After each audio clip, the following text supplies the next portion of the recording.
Good evening, everyone. Thank you again so much for tuning in this evening. This is the Realdealfam Network. I'm Andre, and this is my beautiful wife, Essie. Howdy do, and bloop. Also known as the boss.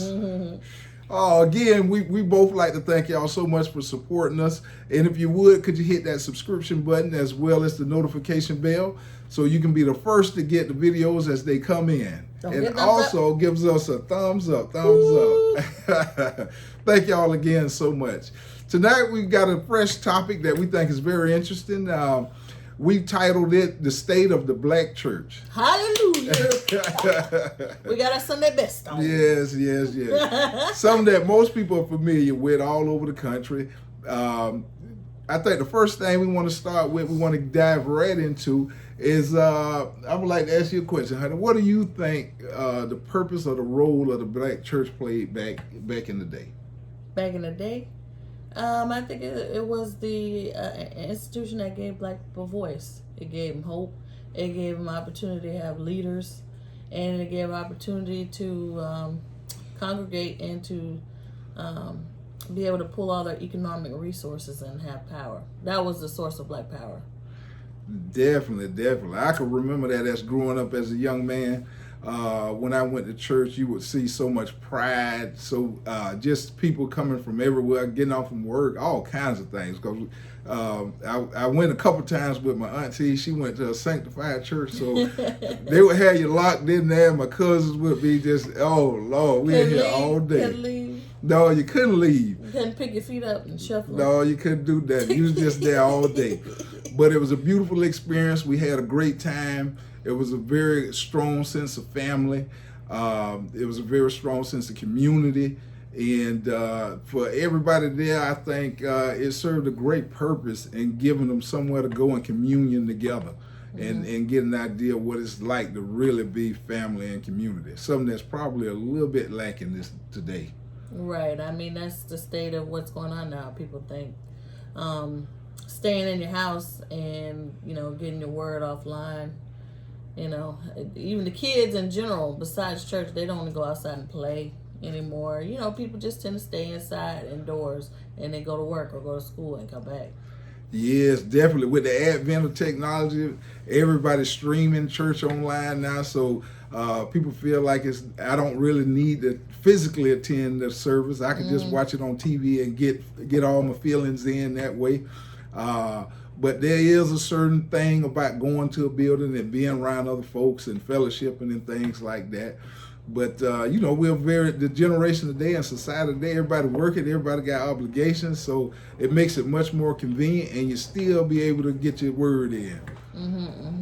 I mean, even today, you don't even know your neighbors that are on the left and the right of you. That's true. You might just go in your house and you don't even speak. And so church back then, where all your neighbors and you all go to the same church, and you all, commune together. I think that's the biggest difference between the new school and the old school church. The old school church, they didn't have that technology, so people did come out. They put on their Sunday best and they came out and they made sure everybody was all right and different things like that. You might go to the family house, you hang out with the pastor, everybody knew him and or her or what have you, but it was a different experience. Now the new school church is a little bit different. Like we say, with the advent of technology, the services tend not to last as long. It's a little bit more of a show or more of a spectacle. You have a lot of... Well, they might not last as long as Sanctified Church, but you sure getting out of there about 1 o'clock. Well, they try to make sure you can get out of there before the ball game starts. So, yeah, so today it's a little bit different. But I think the big difference is that the spirituality, I think, of the individuals, people are getting a little bit more disenfranchised. And with so many, like we got social media, we got different things now, people finding out that there are a little bit discrepancies going on in the churches. So people getting a little bit, like I say, disenfranchised. As far as what? Like what specifically? As far as like, they hear a lot of things like maybe the pastor or some of the assistant pastors or something like that, somebody's kind of messing around with some of the ladies in the church or the men. So the the leaders in the church are not living a godly life. They're not leading by example. Well, I would say that most people Some. feel like the pastor, if he's preaching the word, then most likely they would expect that particular person to be living that lifestyle, so they can get some help. If most of the congregation out there doing stuff they trying to get better at, that's why they at church, and they don't want somebody preaching to them or teaching them, and they not living up to the standards. Well, the pastor's argument is always, they're just a man, but This is true. listen to the word. So what would you have to say about that? I do sympathize with that, and that's a real reality of it. They are human. They are going to make mistakes in various areas, but they really have to hone in. They have to focus, and they have to make sure they're surrounded by other individuals that can help them stay out of situations like that. And it would also be a great help if some of the sisters or gentlemen, would depend on whether you're pastor male or female, try not to push up on them in a manner like that. Help the people to remain useful in service. So you know what I mean? They might just be coming out the scroll. They got to test his will. Well, you're in church for a reason, so don't go there and mess it up. Don't contaminate it. You left out of the world to come to the church, so hopefully they can help you get your life on track. Yeah, but that is an issue. Seeing your leader make big mistakes, and everybody's gonna make a mistake, but it seems to be, especially since the advent of social media and internet, that you see it constantly. There's no kind of accountability for how to living, the sinful living. This is true. I think perhaps in the past it's always been a habitual or chronic type situation, just like you say, but with technology now, the information spreads fast. The pastors are put out there, all their business is put out there. So now the light is really on you. Yeah, so now you're preaching, you got to really do what you say. So you can't just preach it and then, you might get in a little trouble, but only a few people know. The first thing they're going to do is put it out there on blast, and then not only does it affect you and your household, but it affects the other people attending the church. And so in the media, you hate to say that, but several pastors have gotten in trouble about having affairs on their wife, and they let the first lady know, and hey, first lady, this came out. Is this you? I hope this. Oh, that's not me. She's surprised that it ain't her. So it caused a firestorm in especially the African American community, and that just set like church back all the time. Yeah, that's it. They used to like to come over your house and lay hands and stuff. So you have to be careful with that. If you ain't home, pastor want to come over to your house and pray with your family and stuff. So people are a little bit more cautious today. Yeah, but if the pastor have good discretion, he'll make sure to protect himself or herself from a situation like that. Make sure others is around and things like that. But not only are they having, like I would say, I guess you would say sexual or fornication type issues, but also financial descriptions that's going on. And so, like tossing money up on the pulpit while the pastor's preaching, ATMs in the church, having about 10 tithes. All these things just discourage, especially when your congregation, typically speaking, is middle to lower income, and you constantly keep pulling out money from the church people, and then you don't see works. That is true. So if you come into church all the time, and most of the people go to church, I don't know the percentage of the individuals that's tithing, but the doors are still open and the light's still on, so a good percentage of the people must be tithing. But if they tithing and they're giving up offerings, and then they don't see anything going back into the community, then you're going to be like, where's all the money going? And so that's been in the media a lot lately, and circulating around, and people see that. And if I'm a new person that's even considering joining church, I'm be like, it seems like it's kind of a money grab. Right. That was the reason why you went to your local church, so your tithe money could go to the community, to support the community. That's what it's for. That's what God ordained. And so take care of the sick and the elderly, the poor, the orphans, all those things. But then you go outside and you see communities just withered away. This is And true. there's no economic business going on. There's no the church. Some churches even charge you now to go to Bible my study, goodness. or to teach you, any financial strategies or the little classes they give you. Yeah, some churches have started charging for those things. So, what is your money going for when you give it? Well, they make it very easy for you to make a payment because some of them have ATMs in the churches now. So Or apps. yeah, all of that is convenient, but you always wonder, is it really good or is it kind of tacky? So you have to kind of be careful with that. Well, I mean, you want the church to progress technology based. That's true. Progression, but you also want them to be progressing as far as the works that they do in the community. You have to see the works in the community for people to not get disenfranchised with the black church. This is very true. And for me, one big thing is when I first started going to church and that type of thing, you see a lot of people in church, and if you just coming off the street or you just coming from anywhere, you deciding to get your life together, or you just want to find out more about church and get your spirituality together, and you see people running around, jumping and screaming and hollering and stuff, that make you a little bit nervous. Some people go to church with a more of a learning spirit. They want to be taught.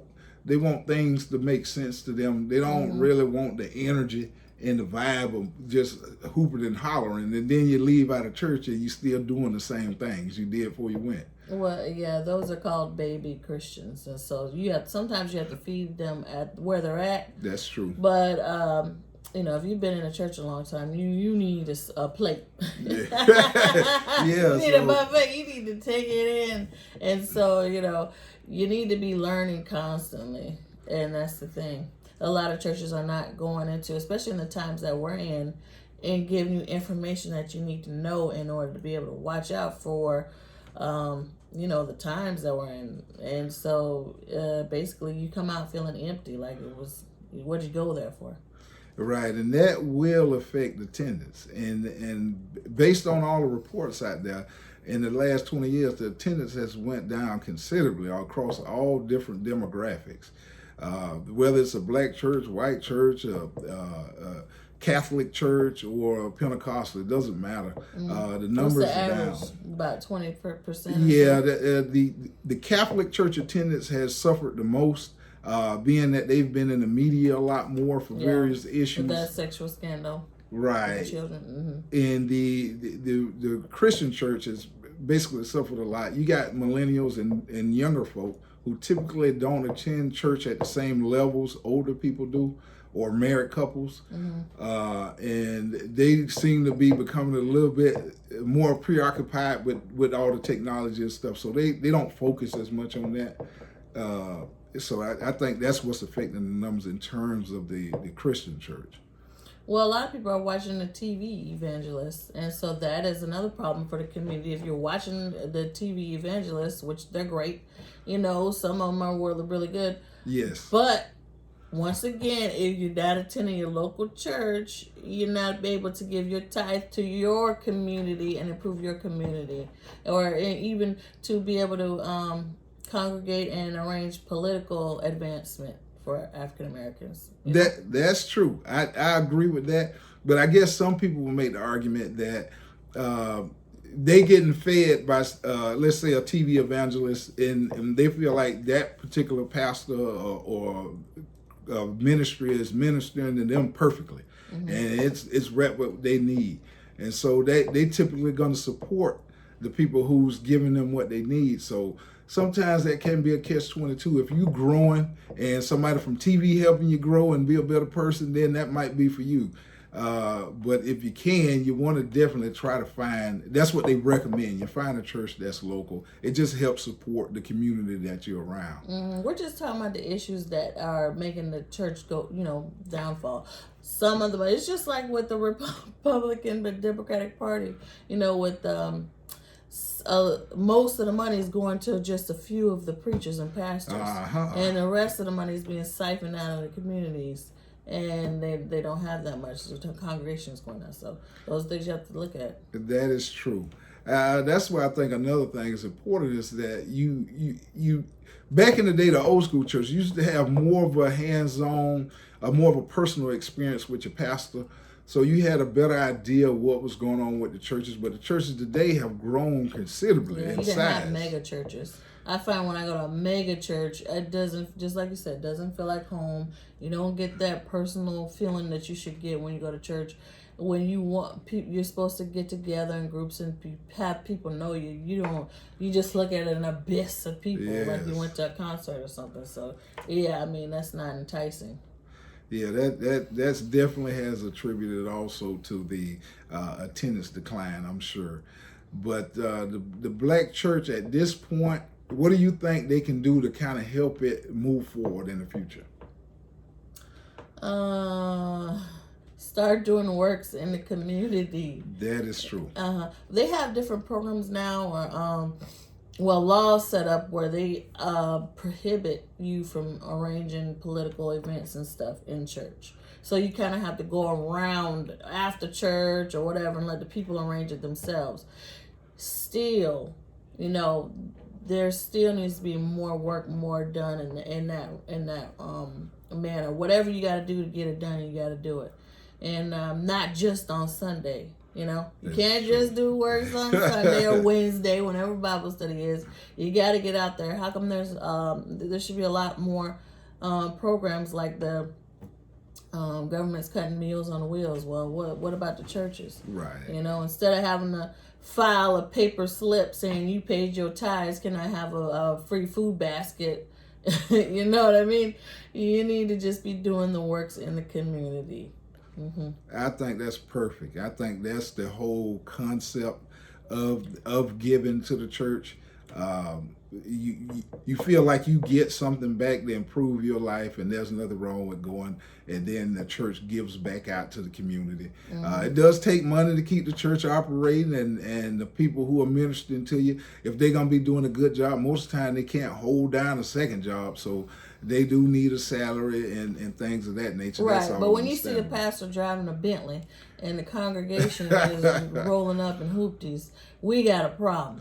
Yeah, that's a big issue. But if they truly into the ministry, then I think that they wouldn't do those type of things. You want to try to taper that back, I would think.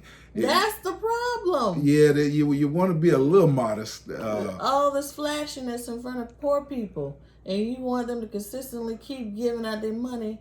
Tithe, offering, a second tithe, another offering for build a new church.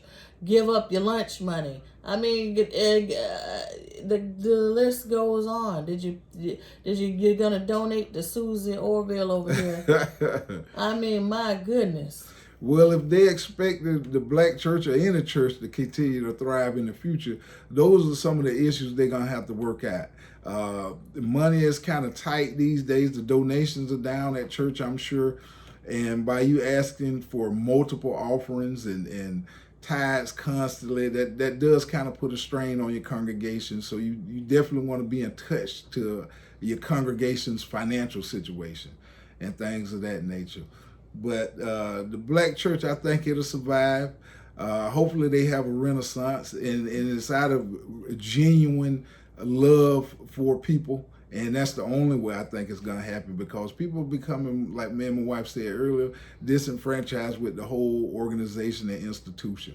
Mm-hmm. So hopefully the pastors are listening and get on track and do what they know to do. And don't stand for the good ones, need to get rid of the bad ones. Yes. You can't be staying in the church if you know the pastor ain't right. Yes. And it's not a business, so you can't be buying churches and putting people in them and stuff like that. For some reason, that just don't tend to feel good. So you want to build it with heart. But we just wanted to touch on that tonight. We love the black churches out there and our people. We just hope everything be blessed and everybody be blessed. And thank y'all again so much for tuning in this evening. Be sure to hit that subscribe button and also that notification bell, because you want to hear great videos like this. Just hit that bell and notify you and let you know we just put a fresh one out. But again, thank you so much, and hit the thumbs up button. And if you have any comments for me and my wife, leave them below. We'll appreciate it so much. Anything that can help edify and improve the program. You got anything else, honey? Hallelujah. All right. Thank y'all again. Good night.